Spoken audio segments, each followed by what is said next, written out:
Good morning, everyone. It is Friday, June 9th, and thank you for joining us for Up to the Minute. I'm Andrea Bonner, Chair of Consumer Arts and Sciences Center of Excellence, filling in for Todd Duplantis. And joining me is my partner in crime today, Julie Newland, who is a local filmmaker and also a professor, who's going to tell everyone how to find us. Julie. Yes, Andrea, it's such a beautiful Friday morning. I am so excited to be here. We are live on Houston Community College District Facebook page and YouTube. We are also on Twitter, LinkedIn, and HCCTV at noon, 5, and 10 p.m. Monday through Friday. Great. So today we're spotlighting fashion merchandising and its latest trends, and Cheryl will be with you shortly. Cheryl Whitaker is our program coordinator for Fashion Merchandising Center of Excellence. But first, for Film Friday, Julie is going to talk about a Juneteenth documentary presentation at HCC Central Campus, and she's going to be talking to Joe Sam, who's our community outreach coordinator for HCC Central. So Julie, I'll let you guys take it away. Joe Sam, I haven't had the opportunity to meet you. Want you to know two things. Love your name. And I am very curious, how long have you been a filmmaker? Let's start there. So I've actually been in the business in television and production for over a decade. So it's been a long time. So I'm bringing all those skills here to HCC to try and spread word out in the community about how great our college is. So it's been great. And I'm excited to be seeing you virtually and meeting you for the first time. Absolutely. Well, I want to welcome you back to the show. I know you have a big event coming up next week, but before we get into that, can you give the audience a brief explanation of what Juneteenth is? Absolutely. So on January 1st, 1863, President Abraham Lincoln signed the Emancipation Proclamation, which ordered and declared that all slaves were free. So word didn't hit Galveston until 2 years later. So that was a big deal for a lot of people, especially here in Texas. So in 1865, General Robert E. Lee surrendered, which ended the Civil War. But 250,000 slaves still didn't know that they were free. So following that, General Gordon Granger arrived in Galveston, which is right down the road from us here in Houston, on June 19th, and he brought along with him that order that all slaves were free, thus giving birth to Juneteenth, which is what we all love and celebrate. And Texas became the first state in 1980 to declare Juneteenth as an official holiday. And then following that, 47 other states now also recognize it as an official holiday, including the District of Columbia. So we're excited to bring that history here to Houston and Galveston and really let the community know why we celebrate this and why it's important to celebrate Juneteenth, not just for African Americans, but for all races, because we still want that camaraderie between everyone and showcasing that diversity and that we all are equal in each other's eyes. So that's why we all love Juneteenth. And that's just a brief explanation of Juneteenth. It goes deeper, which is what the event is going to be about. Wow, I had no idea that Texas was the first. That is really interesting. So when will you screen this documentary? So the documentary screening is going to be happening next Tuesday on June 13th. The whole reason why we wanted to do it the week before June 19th is because a lot of people celebrate Juneteenth. We get a lot of questions. And even when I was working as a journalist about what is Juneteenth, can you tell us what it's about? Why do we celebrate it? So we wanted to do this documentary prior to June 19th taking place so that we can educate the community about why we celebrate Juneteenth. And then on that actual day on June 19th, everyone can really appreciate the reason why it is so important and the impact that it has on not just the Houston, but the Galveston community as well. So that's, again, going to be happening on June 13th, which is next Tuesday. We were going to have it in the San Jacinto Auditorium here on HCC Central Campus, but we're going to be moving it to the W.W. Horman Building, room 100. So we're going to have a sign up on there for everyone to know that it's going to be relocated there. It's going to be between 10 a.m. and 11:30 a.m. And we have some amazing guests. We have Allison Smith who's going to be presenting. She's with Emancipation Park, which again is the reason why Emancipation Park is so important here in Houston. They're going to have an amazing Juneteenth celebration as well that they're going to talk about. And we're going to have the KHOU anchor, Mia Grantney, there as well to present this documentary. She has been an instrumental part in putting the documentary together, and it's her baby. So we wanted to make sure that she's here to represent it well. Sure. So obviously there were a lot of people on your team who helped put this together. Tell me a little bit about the team and how long did it take you guys research-wise? Absolutely. So a lot of production went into it. And I'm sure, you know, being a filmmaker, there was a lot of producers that worked on it. So about 5 to 6 different producers, a lot of talent there at KHOU as well, worked on this documentary. And then bringing here to the college, myself, the administrative assistant, Tanya Brown, and our director of public relations, Deborah McGaughy, we all decided to just join forces and put this documentary on for the community. Huh. So tell people out there, how can they celebrate Juneteenth after watching the documentary? Where can they go? Absolutely. So Emancipation Park, like I mentioned, is going to be a really big area for everyone to go. Allison Smith, they actually have a event that's going to be happening tomorrow on Saturday at Emancipation Park as a pre-kickoff. And then they're going to be following that up with another event on June 19th. So there's a lot of events that's going to be happening at Emancipation Park, but also a lot of events happening in Galveston. You can really just do a Google search and see exactly what's going to be taking place in the city for Juneteenth. And then, of course, my family, we always celebrate with a good old barbecue. And we celebrate that because it's such, as times went along, it became an instrumental meal for Juneteenth, along with watermelon as a great refresher because it is hot and watermelon usually cools you down. But there's a lot of significance that brings along with Juneteenth and why people celebrate it, why they celebrate the way that they do. So again, there's a lot of different things happening for Juneteenth for people to get out and celebrate. The community is going to definitely have a great time. Fantastic. Tell me, have you guys done some feedback? Have you had some small groups who've looked at the piece, and what kind of feedback have you received? Absolutely. So let me tell you this, the documentary has already been viewed over 1 million times. So a lot of eyeballs have been on this documentary. They also had a panel discussion with community leaders in the Houston area, in the Galveston area, that all came together to talk about the importance of Juneteenth. So a lot of eyeballs were on this documentary, which is why it's so important. She's going to also mention the anchor, Mia Grantney, when she's here, their next installment, which is going to come out during the week of Juneteenth. So we want to make sure that everybody's here to be aware for that actual announcement so that they can continue learning more about Juneteenth and the history that it brings along with it. Is there going to be anything special that people are going to do at HCC after the showing? Yeah, so we're going to be having a Q&A. And it's going to be a short Q&A, but people are going to be able to ask questions. They're going to be able to really dive deep into the purpose behind this documentary, the purpose behind Juneteenth. Why was it put together? And why was it so important for the Houston and Galveston communities? So that's going to be something for the community to really get involved. Instead of just coming to view the documentary, they're going to actually be able to ask their questions and get some answers following the documentary as well. Well, Joe Sam, I think that this is amazing. I really, really do. And I'm so proud of you being involved and HCC being involved. It sounds like this was such an enormous community project, and I look forward to seeing the piece. Absolutely. That's another thing too. We're going to also have it posted. So anyone who did miss the documentary viewing here at HCC, we're going to have it up online and we can share that link with them.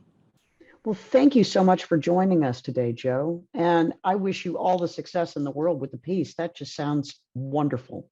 Well, Andrea, I believe it's time to talk with Cheryl.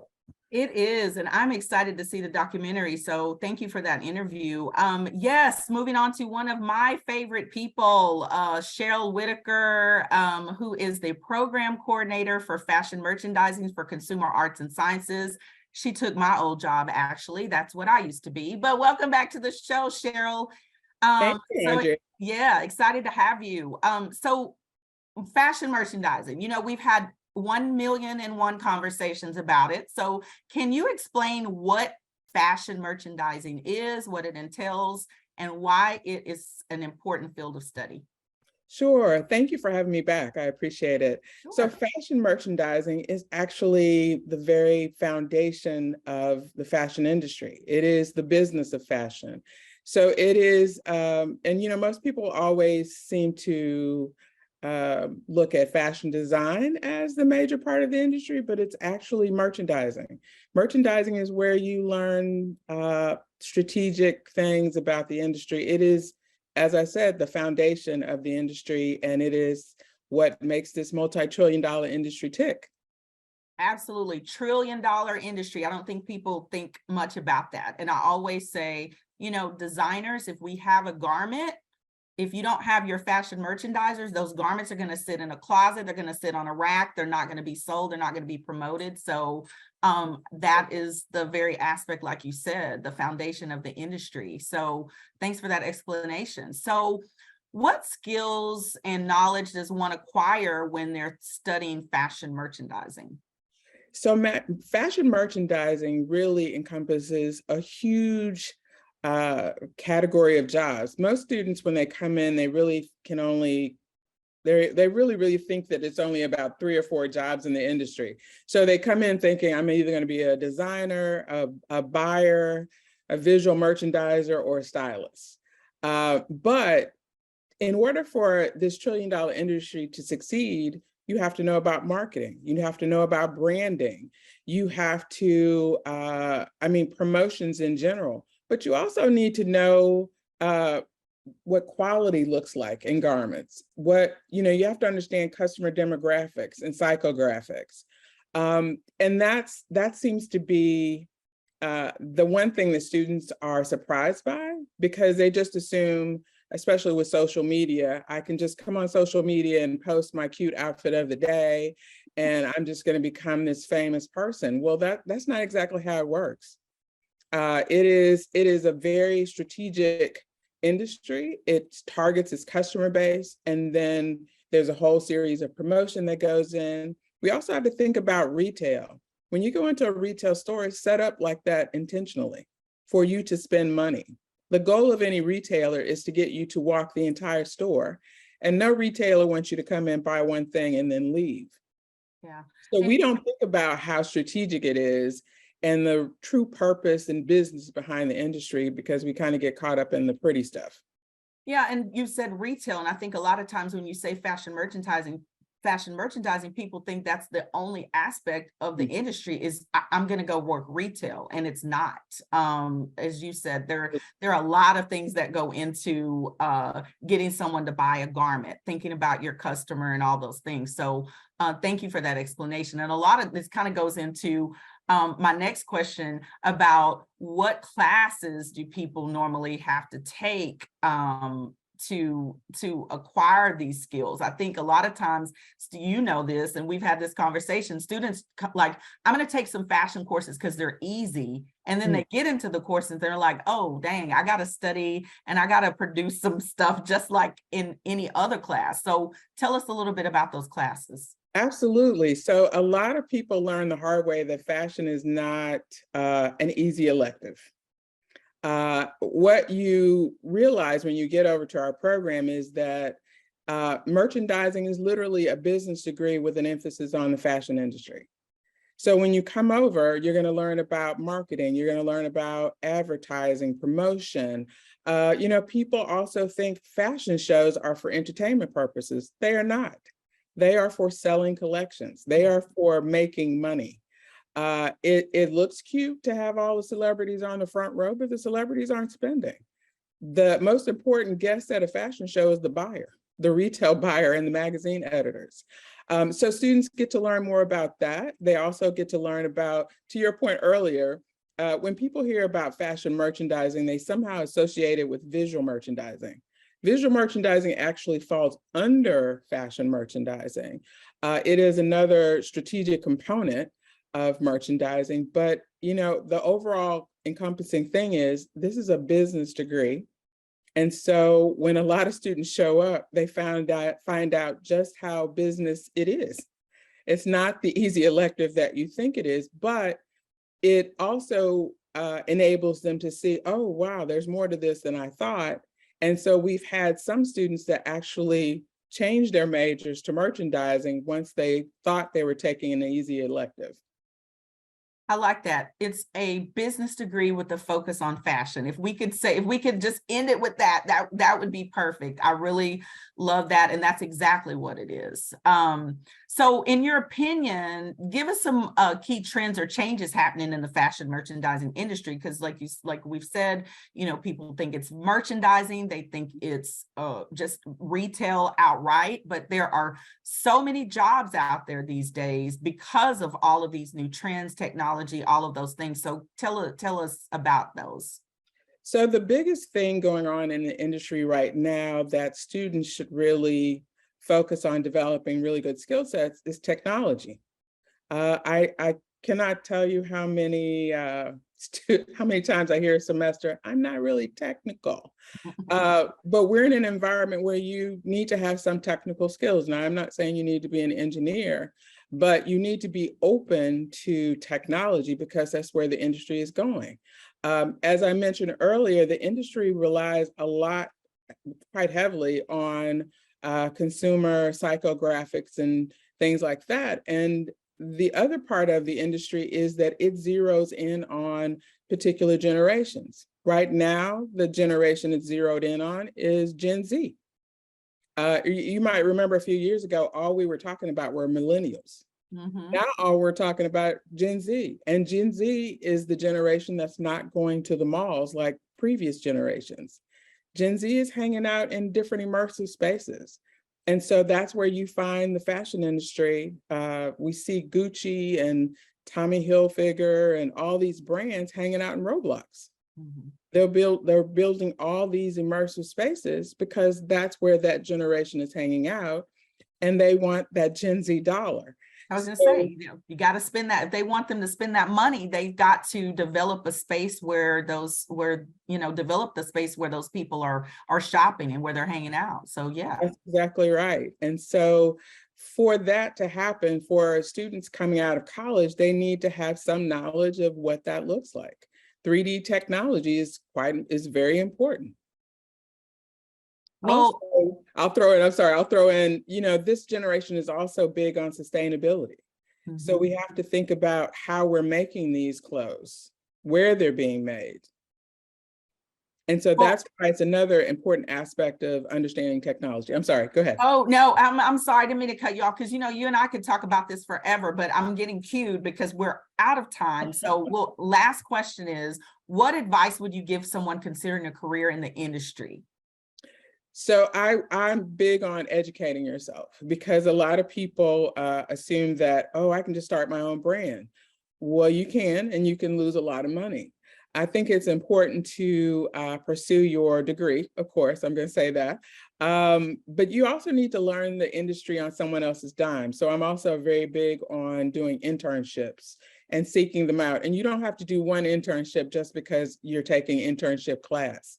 Your whole college career can be an internship. Just keep looking for those opportunities and being open to learning. Absolutely. Well, thank you, Cheryl. Again, I think we're going to have another second part of this show because you and I could go on and on about the industry and trying to make people understand what it's all about. So we really appreciate you, Cheryl Whitaker, who's the Fashion Merchandising Program Coordinator, for being on the show today. So thank you so much, Cheryl. Have a great day. My pleasure. All right, Julie, I think we're up to give some people the news, events, and all of the announcements that we've got going on. And I will kick it off. We've got the Staff Senate Town Hall today via WebEx, and I've actually got to be on that. So the new Staff Senate design team has begun creating the framework to include the voice and input of all HCC staff. That's why all HCC staff members are invited to an online town hall to provide that feedback. It's today from 3 to 4 p.m. Check your emails for registration. Julie? So there are some fabulous summer dance classes for teens and adults. Andrea, I think we should sign up. I think Cheryl should come with us. Yes, let's do it. Absolutely, absolutely. So HCC's community learning program is offering classes for teens and adults in tap, jazz, and Middle Eastern belly dancing. Ooh, that's going to happen on Saturday, June 10th through August 12th. So HCC Spring Branch campus is going to be where that's located, and you should check out our posts after the show for times and fees and registration. Great. And then the Smart Manufacturing Summer Camps for high schoolers are going on. Various Texas manufacturing industries will be introduced to high school students over a 5-day summer camp. It's going to be from 8:30 to 2:30 p.m. Monday through Friday on June 12th through the 16th at the HCC East Side campus. So again, you'll get additional information about this on the post after our show. Fantastic. We also have a Northwest Juneteenth panel called Use Your Power. Don't miss this powerful panel of HCC heavyweights at the Northwest Katy campus for its Juneteenth Freedom Day celebration. The event, called Use Your Power, Take Action, features Dr. Antrice Baggett, Dr. Darren Baskin, Sylvie Davis, Dr. Samuel Hogsett, and Dr. Angela Anderson. Lunch will be included 11:30 a.m. to 1 p.m. Thursday, June 15th at the HCC Katy campus. And again, for more info, check the email address in our post after the show. Next, leveraging business credit to grow your company. There's a workshop that's going to be held that's going to teach us how to establish a credit profile, the steps for obtaining an employer identification number, how to open a business bank account, and more. It's intended for new and existing business owners who want to understand the credit process and improve their chances for obtaining business credit. It's from noon to 1 p.m. Wednesday, June the 21st. It's going to be held via Zoom, and that information will be posted after the show as well. Fantastic. Virtual info sessions calling all future Eagles, because starting your higher education journey can be intimidating. HCC is hosting a virtual information session twice a month to assist students in getting registered for summer and fall classes, to understand HCC admission advisors who will help students apply so that you can get a secure and eligible financial aid and decide on an education and career pathway to connect with students and support services. Again, check out our posts after the show. And fall registration is open, guys. It's open. We'd love to see you, but you can still register for some summer classes, so don't forget those. But fall registration has all types of options for you to attend. You can attend online anytime, online on a schedule. You can take hybrid classes, in-person classes, my favorite, or have hybrid lab classes. And to learn more about the HCC programs, the start dates, and any options to cover costs, you can go to hccs.edu/apply. And next, coming up for Mental Health Monday, we'll welcome a special guest with a nonprofit organization dedicated to victims of human trafficking, sexual assault, and domestic violence. Dr. Min Hee of Coleman's Histologic program returns to talk about diagnosing all sorts of things, but mainly cancer, since June is National Cancer Awareness Month. Thank you for joining us, everyone. Thank you, Julie, for being my partner in crime today, and we'll see you next time. Take care. Bye-bye.